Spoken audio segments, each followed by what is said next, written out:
ये चीख सुनी आपने? नहीं सुनी तो अपने कान को ठीक से खोलिए और फिर से सुनिए जरा ध्यान से।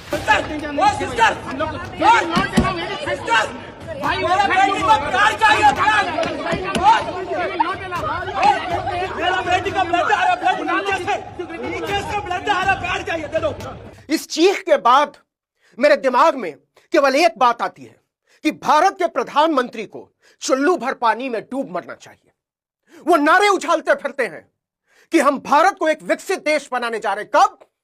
2047 में, आज से 22 साल बाद, जब वो जीवित नहीं होंगे।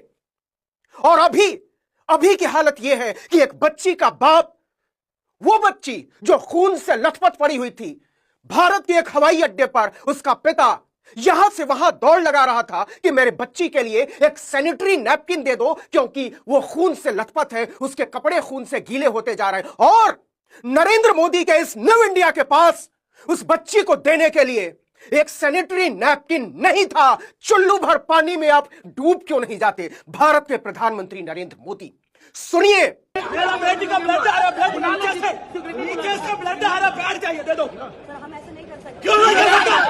क्यों नहीं कर सकता?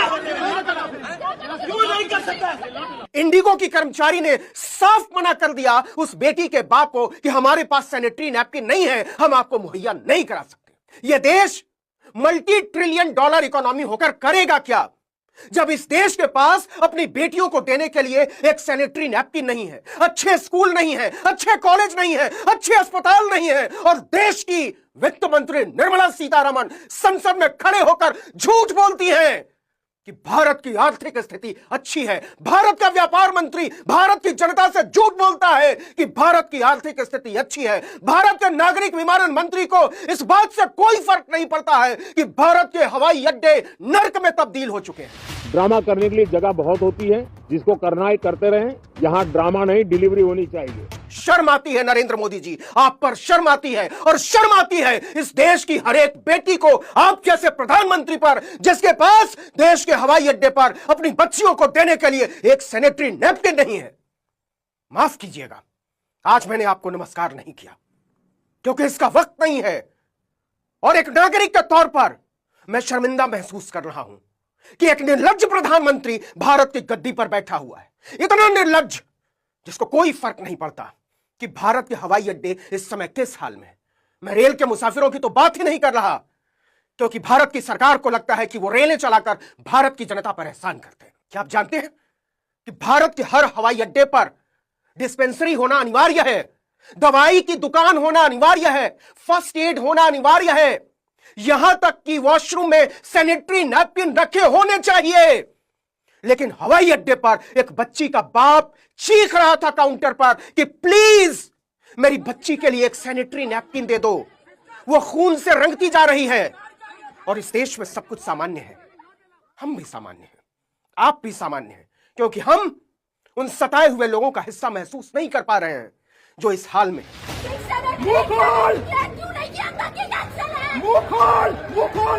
हमको और आपको एक ज़ॉम्बी में तब्दील कर दिया गया है, एक ऐसे प्रेत में जिसे कोई फर्क नहीं पड़ता है कि हमारे आसपास के लोग डूबते जा रहे हैं, मरते जा रहे हैं, चीख रहे हैं, चिल्ला रहे हैं, हमें कोई फर्क नहीं पड़ता। मेरा बेटी का ब्लड आ रहा है, नीचे से ब्लड आ रहा है, बैठ जाइए, दे दो। हम ऐसे नहीं कर सकते। इस देश की हुकूमत ने, इस देश के प्रधानमंत्री ने, उसकी बनाई हुई व्यवस्था ने हमको और आपको एक ऐसी स्थिति में लाकर फेंक दिया है जहां हमको कोई फर्क नहीं पड़ता है। शर्म करिए नरेंद्र मोदी, ऐसे रामराज पर लाज आनी चाहिए। चुल्लू भर पानी में आप डूब जाइए, मैं बार बार कह रहा हूं, और पूरे होशो हवास में कह रहा हूं, पूरी जिम्मेदारी के साथ कह रहा हूं।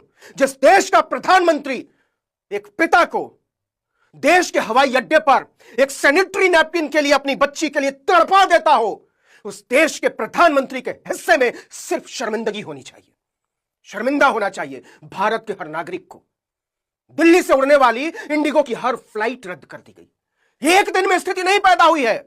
इसका मतलब है कि भारत का प्रधानमंत्री बेहोश पड़ा रहता है, उसे कोई फर्क नहीं पड़ता कि देश किस हाल में चल रहा है। एक हफ्ते से यही स्थिति है।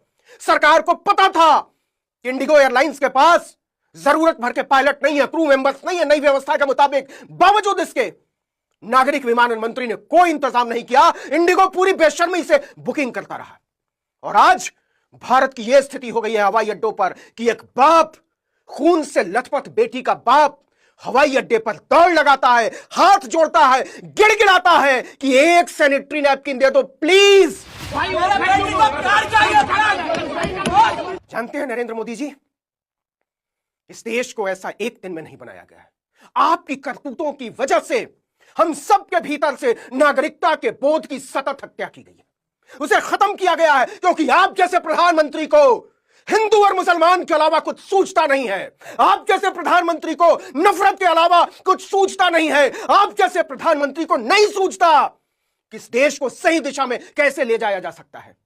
आप समझते हैं कि इस देश के सारे हिंदू मुसलमानों के खिलाफ खड़े हो जाएं। आप जैसे नेता सोचते हैं कि इस देश की मस्जिदों को खत्म कर दिया जाना चाहिए। आप जैसे नेता सोचते हैं कि मदरसों और मंदिरों के नाम पर लड़ाई होती रहनी चाहिए। और आप जैसे लोग मौज करते फिरेंगे और तड़पते रहेंगे बेटियों के बाप हवाई अड्डों पर, रेलवे स्टेशनों पर, बस अड्डों पर, स्कूलों में, अस्पतालों में। प्लीज एक सैनिटरी नैपकिन दे दो, मेरी बेटी खून से लथपथ पड़ी है।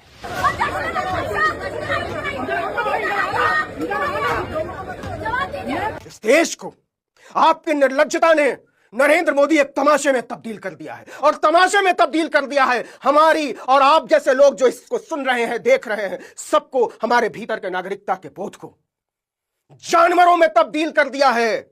आपने नागरिकों के भीतर एक ऐसा इंसान पैदा कर दिया है जिसे सिर्फ नफरत की भाषा समझ में आनी चाहिए। यह गलत है नरेंद्र मोदी जी। और हो सकता है कि आज का मीडिया आपकी जय जयकार कर रहा हो सकता है कि आपके आसपास की पलटन और फौज आपके आगे पीछे दुम हिलाते फिरती हो, लेकिन इतिहास बहुत निर्मोही और निर्मम होता है। वो आपको हमेशा एक ऐसे प्रधानमंत्री के तौर पर दर्ज करेगा जिसने अपनी नफरत के मारे इस देश में नागरिकों को ज़ॉम्बी की फौज खड़ी कर दी थी। आखिर में मैं केवल इतना कहना चाहता हूं कि एक नागरिक के तौर पर जो नागरिकता के बोध को समझता है, जो समझता है कि एक पिता क्या महसूस करता है जब उसकी बेटी खून से रंगी होती है किसी पब्लिक प्लेस पर, यह आपकी समझ में नहीं आएगा नरेंद्र मोदी जी। और यह बात नफरत से बिंधे हुए किसी भी इंसान की समझ में नहीं आएगी। आप नहीं समझ पाएंगे कि उस पिता के भीतर उस वक्त क्या गुजर रही होगी जब वो 20 रुपए के एक सैनिटरी नैपकिन के लिए 20,000 का टिकट खरीद के तड़प रहा था। मोदी जी, आपकी बौद्धिक, राजनैतिक और संवेदनात्मक हैसियत नहीं है।